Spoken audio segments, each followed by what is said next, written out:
Welcome to fishery news. మీరు మొదటిసారి shrimp farming చేస్తున్నట్లయితే యెల్లో హెడ్ వైరస్ గురించి తెలుసుకోవాల్సిందే. ఈ వైరస్ మొదటిసారిగా 1990లో థాయిలాండ్లో కనుగొన్నారు. మన దేశంలో ఈ వైరస్ ఎక్కువగా ఆంధ్రప్రదేశ్ మరియు తమిళనాడు రాష్ట్రాల్లో కనిపిస్తుంది. యెల్లో హెడ్ వైరస్ ఒక ప్రమాదకరమైన వైరల్ ఇన్ఫెక్షన్. ఇది ముఖ్యంగా బ్లాక్ టైగర్ ష్రింప్లో కనిపిస్తుంది.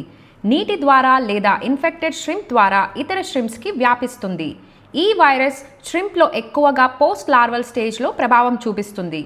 ష్రింప్ తలభాగం పసుపు రంగులోకి మారడం, ఎక్కువగా అలసిపోవడం, నీటిపైన ఉండడం, సరిగ్గా ఈదకపోవడం వంటి లక్షణాలు కనిపిస్తాయి. ఈ లక్షణాలు కనిపించినప్పుడు వైరస్ ఉందా లేదా తెలుసుకోవడానికి PCR టెస్ట్ చేయించాలి. ఈ వైరస్కి మెడిసిన్ లేదు కాబట్టి ఆక్వా రైతులు ముందుగా జాగ్రత్తలు తీసుకోవడం చాలా మంచిది. లేకపోతే ష్రింప్ 2 నుండి 3 రోజుల్లో చనిపోయే అవకాశం ఎక్కువగా ఉంటుంది. కాబట్టి ష్రింప్ ఫార్మింగ్ విజయవంతం కావాలి అనుకుంటే బయోసెక్యూరిటీ పద్ధతులు అవలంబించడం, వాటర్ క్వాలిటీ కరెక్ట్గా మెయింటైన్ చేయడం, సరిపడా ఆహారం ఇస్తూ ల్యాబ్ టెస్టులు తరచూ చేయించి వైరస్ సోకకుండా చూడాలి. Follow fishery news for more updates.